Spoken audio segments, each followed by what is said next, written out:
retrouve aujourd'hui pour une nouvelle vidéo. Nous sommes le samedi 20 août et c'est une vidéo un petit peu particulière. J'ai jamais fait ce genre de vidéo encore. Enfin, je l'avais fait, mais pour le diamond painting. Donc pour le point de croix, c'est nouveau. Quand je faisais le diamond painting, tout le monde savait que je faisais qu'une seule toile à la fois. J'aimais pas mélanger les projets. En même temps, le diamond painting, c'était un petit peu... Enfin, c'est un peu envahissant quand on est sur une table ou un bureau. C'est vrai qu'avec tous les... le système d'organisation que l'on a, moi, vous savez, j'avais opté pour des petits flacons avec les numéros de couleurs. Donc c'est vrai qu'on en a beaucoup. Quand on fait des grandes toiles comme moi je faisais, on arrivait à facilement 50, 60, voire plus au niveau couleur. Donc on a beaucoup de flacons sur le bureau. Ça prend énormément de place. Donc je faisais qu'un seul projet à la fois. Le problème avec le point de croix, c'est que ça prend beaucoup moins de place. Forcément, donc quand on pense que un projet, voilà, ça rentre dans un sac comme ça, ce sac ne prend pas beaucoup de place, donc je peux le mettre dans mes caisses de rangement sans problème. Donc là, j'ai craqué et j'ai fait une bêtise. Enfin, une bêtise. J'ai 3 toiles de commencer, donc j'ai 3 projets en cours en même temps. Donc je vais vous faire voir les évolutions. Alors c'est vrai que je les ai commencés quand j'avais pas réouvert la chaîne, donc je vous ai pas fait forcément les unboxings. Je suis désolée, donc je vais me rattraper et en même temps je vais vous faire... je vais vous montrer où j'en suis. Voilà, je tourne ma caméra et je vous fais voir ça. Alors je suis désolée pour la lumière. Je vous ai mis ma petite lampe de bureau, mais du coup il y a un petit reflet là. Mais vu la luminosité extérieure aujourd'hui, c'est un peu compliqué, donc je préfère quand même vous mettre avec. Si je fais sans, ouais, c'est peut-être mieux sans. Bon, je vais faire comme ça. Du coup, je vais ranger, hop. Voilà, elle n'est plus dans le chou. Donc je vous présente, j'avais pris donc chez VIP Cross Stitch. J'ai pris pour l'instant que chez eux, sauf le petit unboxing des marque-pages que je vous avais fait voir chez Fancel. Autrement, toutes les toiles, je les ai pris chez eux. Voilà, donc un petit kit point de croix. Donc c'est du 14CT. 14CT, vous savez, c'est en 2 brins qu'on le travaille. Donc en dimension, c'est du 34 par 33 cm.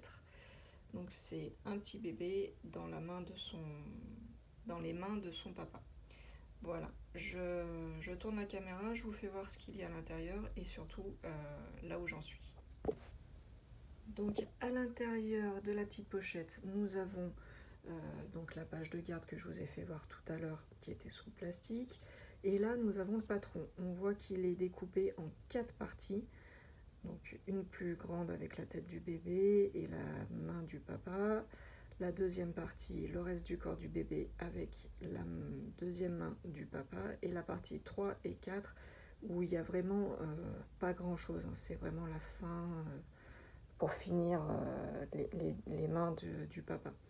Donc il n'y a vraiment pas beaucoup de points sur ces parties 3 et 4. C'est une toile toute en full stitch. Et il y a 9 couleurs. Voilà, 9 couleurs. Et on a donc les symboles avec les DMC. Voilà. Donc là, on voit, c'est la partie numéro 4. Vous voyez, il n'y a vraiment pas beaucoup de points sur cette partie. Donc nous avons un très grand patron hein, par rapport à la taille de la toile. Vous verrez tout à l'heure la toile, elle est assez petite. Donc là, on a un très grand patron. Donc ceux qui... je vous ai pas dit, c'est une toile estampée. Donc ceux qui veulent, comme Lulu, d'ailleurs si tu passes par là, je te fais des bisous. Pour les personnes comme Lulu qui prennent les toiles mais qui enlèvent le dessin, là avec ce genre de patron, c'est royal. Il n'y a pas besoin d'agrandir, de zoomer, c'est très très lisible. Hein. Donc voilà la partie numéro 1 avec la tête du bébé, la partie numéro 2, la partie 3, vous voyez très très peu de points, et donc la partie 4 qu'on avait tout à l'heure avec ce dessin là. Donc ça c'est pour le patron. Ensuite au niveau de la toile, donc voilà, elle est comme ceci. Donc en fait cette toile, je ne sais pas si c'est les couleurs, mais je sais pas, ça me freine en fait. J'arrive pas à me plonger dedans entièrement. Je sais pas, les couleurs sur la toile qu'ils ont mis, je sais pas, ça me freine. J'ai beaucoup de mal. Enfin bon, bref, c'est comme ça. Donc, vous voyez, on a bien le report des couleurs de 1 à 9. Pour cette toile, j'ai essayé de faire par couleur, c'est-à-dire que j'ai fait toute la numéro 1, la numéro 2, la numéro 3, ainsi de suite. J'ai pas fait forcément, vous voyez, par zone, donc c'est pour ça qu'il y a des petits trous par endroit. Donc voilà, bon bah j'en ai fait quand même pas mal hein, dessus. Hein. Il me reste pas grand chose à faire, mais c'est vrai que j'ai un peu de mal à la faire cette toile. Alors vous voyez, hein, par rapport, il n'y a vraiment pas grand chose. Hein. Tout ça, ça reste blanc. Il n'y a vraiment que le dessin du bébé avec les deux mains du papa. Hein. Donc il n'y a vraiment pas grand chose à faire. Donc voilà, une fois que je l'aurai fini, et ben je plongerai dans l'eau pour qu'il n'y ait plus les inscriptions là tout autour. Tout ça va disparaître, ça va disparaître, et on n'aura plus que le dessin en point de croix. Voilà, au niveau des fils, donc il me reste encore ça à faire. Le 9, comme c'est le blanc, je le ferai en dernier. J'essaye de faire les couleurs les plus foncées au début et je garde les couleurs claires pour la fin. Donc voilà, il ne me reste pas grand chose à faire pour cette toile, mais il faut que je m'y remette. Voilà, donc comme le bébé avec les mains du papa m'ont freiné, j'ai eu un petit blocage avant les vacances, j'ai décidé de me mettre sur cette toise de Joy Sunday en 14 CT, donc de brun, qui a comme dimension donc 36 par 99, donc c'est une toise pour enfants, hein, pour mettre dans une chambre d'enfant. C'est sur le thème du livre de la jungle. Donc on a Balou, on a Mowgli, voilà, on a Sherka. Donc c'est une toile qui est super agréable à faire. Je vais tourner la caméra et je vous fais voir ce qu'il y a à l'intérieur et mon avancée. Voilà, donc dans le petit sac, dans le petit pack de broderie, donc on a la page de garde. La page de garde, c'est ce que j'appelle moi tout simplement la page qu'ils mettent devant. Donc là, on voit bien que c'est Joy Sunday du 14 CT, 36 par 99, la référence. Et donc, c'est donc la toise. Ensuite, on a les patrons. Donc là, bah, c'est pareil. On a sous forme de petits livrets. Voilà. Donc ça se présente comme ça. Je vais essayer de vous mettre dans l'ordre. Parce que eux, ils n'ont pas mis dans l'ordre. Voilà, la page 1, elle est là. C'est pas très logique parce que la page 1, elle démarre au 130. Donc c'est pas très logique. Mais bon, c'est comme ça. Donc, vous voyez, le patron, il est très lisible. Il n'y a pas de souci. Donc la page 1, la page 2, avec toutes les références, il y a 17 couleurs. Et il y a une couleur en noir au back stitch, c'est le point arrière. Voilà. Autrement, il y a 17 couleurs en tout, en full stitch. Donc la page 1, la page 2, la page 3, la page 4. Là, il y a le petit rappel de commencer, couper, partager. La page 5, la page 6. La page 7 et la page 8. Voilà. Donc, moi, pour faire la toile, il n'y a pas de souci. Je fais pas de photocopie. Je me sers de temps en temps du patron, mais je fais essentiellement sur ce qui est sur la toile. Là, comme il y a énormément de points arrière et que je ne voulais pas toucher au patron, je me suis tout simplement fait une photocopie. Voilà, et je barre au fur et à mesure. Voilà. Je barre au fur et à mesure ce que j'ai fait au point arrière pour savoir où j'en suis pour pouvoir me retrouver, parce qu'autrement c'est très compliqué. Et sur cette toile, il y a énormément de points arrière. Donc voilà, je vous fais voir. Donc du coup, elle est tellement grande que je l'ai enroulée. Mais donc voilà, elle se présente comme ceci. Et voilà ce que j'ai fait pour l'instant. Donc j'ai fait le trait de la toise, le 50, le 60, le 70. Et j'ai fait une bonne partie de la tête du serpent. Et j'ai commencé le point arrière. J'ai vu Kevin faire cette toile. Il avait fait toute la toile. Et après, il s'est consacré au point arrière. Il avait dit que c'était super long le point arrière, mais effectivement c'est très long.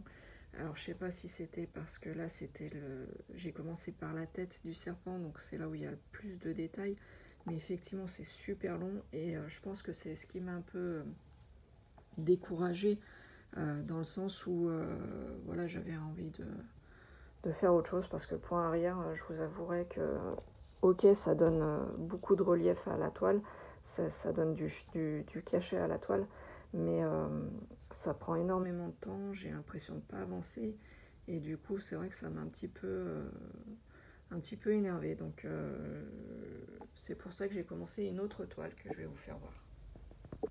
Donc après ces deux toiles commencées, je me suis rabattue sur celle-ci.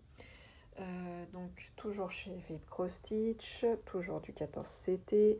C'est une toile en 37 par 30 cm et donc c'est l'image des 101 dalmatiens. Alors ils sont pas 101 autour du piano, mais il y en a 1, 2, 3, 4, 5, 5 autour du piano, en train de tapoter sur les touches du piano avec la partition. Voilà, j'ai trouvé assez rigolote cette image. Je tourne la caméra et je vous fais voir l'intérieur du pack. Voilà, donc le petit sachet zip bien intéressant pour refermer et emporter partout le projet. À l'arrière, il y a les instructions pour celles et ceux qui commencent le point de croix. L'inconvénient, c'est que c'est écrit tout en anglais, mais vous voyez, il y a quand même les petits schémas, les petits dessins, donc on arrive à comprendre. Il vous explique les différents points, donc c'est quand même assez sympa quand on commence. Donc là c'est les fils, c'est donc la réglette du kit. Il y a 20 couleurs, toujours les deux petites aiguilles. Hop, voilà. Des jolies couleurs. petit nuancier de marron, ça c'est sympa, crème, jaune, un peu de bleu, un peu de rouge, du blanc et du noir bien entendu, pour les 101 dalmatiens.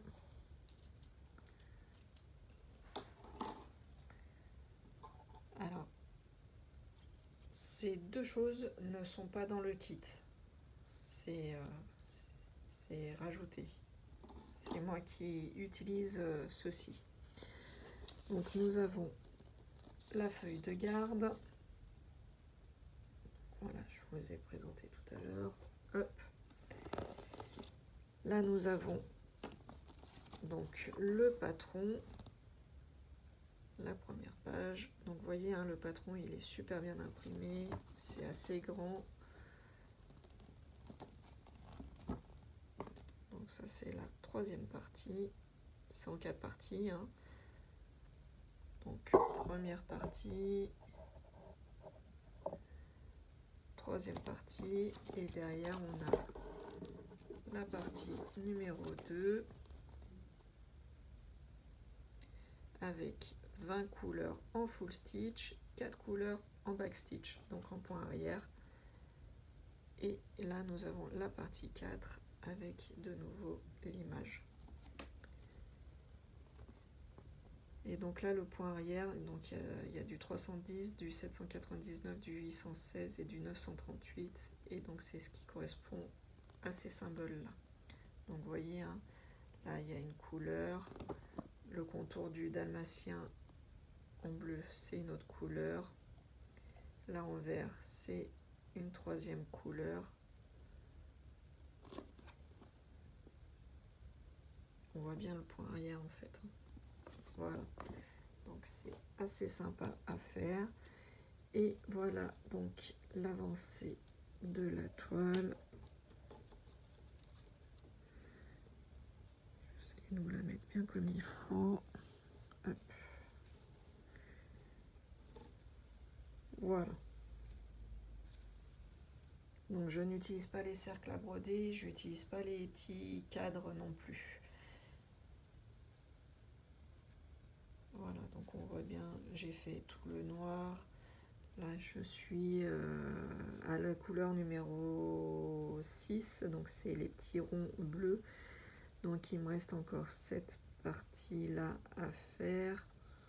Une petite partie juste ici, en dessous des notes de piano et au-dessus des notes de piano. Et puis bah, il me restera tout le reste, mais j'en suis à la 6e couleur.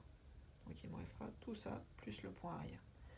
Voilà, j'espère que cette petite vidéo vous aura plu.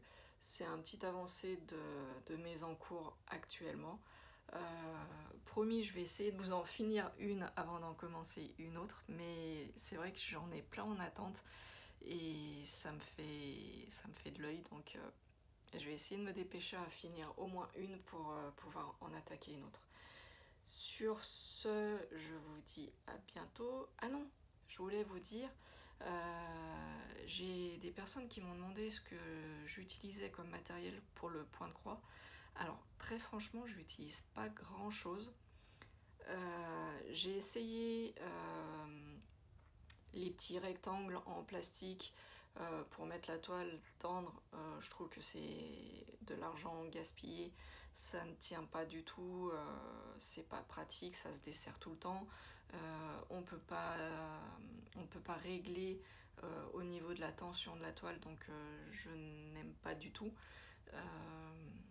Je vais le mettre sur Vinted d'ailleurs, je pense, le cadre que j'ai, parce que ça me prend de la place pour rien. Je l'utilise jamais, donc je vais le mettre sur Vinted. Pareil, j'ai pris un cadre rectangulaire en bois. C'est pareil, je trouve que c'est pas très pratique. Il faut le tenir, c'est lourd au bout d'un moment. Je trouve pas d'un grand pratique ce système-là. Et là, dernièrement, j'ai commandé un cercle à broder. Donc je vais tester, mais c'est pareil, je sais pas si je vais être bien à l'aise, parce qu'il faut quand même tenir le cercle, donc je sais pas. Je vais peut-être adopter comme Lulu son petit son petit repose sur le bureau avec le cercle qui est tenu comme ça, là c'est 2 mains de libre. Je pense que ça c'est peut-être pas mal comme solution effectivement. Donc je vais voir. Sinon, j'utilise les aiguilles qui sont dans les kits. Sauf que je suis tombée sur une aiguille sur un tout premier kit que j'avais fait qui est super top comme aiguille. Elle a une bonne tenue en main, je l'adore, donc je l'utilise tout le temps. Pour l'instant je ne l'ai pas cassée, donc j'utilise celle-là et je m'en sers pour tous mes projets. Et sinon, donc oui, j'utilise les aiguilles qui sont dans les kits. Dans les kits, j'ai eu une fois un ciseau comme ça. Il était orange. Malheureusement, je l'ai perdu. Je ne sais pas où il est passé. Donc, c'est bien dommage parce que je les aime bien, ils coupent bien. C'est pratique, ça prend pas de place. Celui-là, je l'ai eu par une personne sur un groupe qui en avait beaucoup et qui proposait contre une enveloppe timbrée. Donc je lui en ai pris 2 comme ça. Donc voilà. Ceux-là, ils coupent super bien. C'est super agréable, j'aime bien. J'aime beaucoup. Donc il ne me quitte pas. Si tu passes par là, hein, il est toujours là. Et j'utilise un enfile-aiguille de ce type qui sont bien souvent dans les kits aussi. Voilà. Donc je trouve que c'est super pratique. Il y a 2 grosseurs pour les chats de l'aiguille. Donc franchement c'est top. J'utilise que ceux-là. Après il y a d'autres enfile-aiguilles, mais moi j'aime bien ceux-là. Je trouve que c'est simple, c'est pratique. C'est quand même, malgré que ça se tord facilement, c'est assez solide. J'en ai encore pas cassé non plus. Et c'est pareil, j'utilise toujours le même depuis le début. Voilà, sur ce, je vous dis à bientôt. Je vous fais des gros bisous et ciao ciao, bye bye.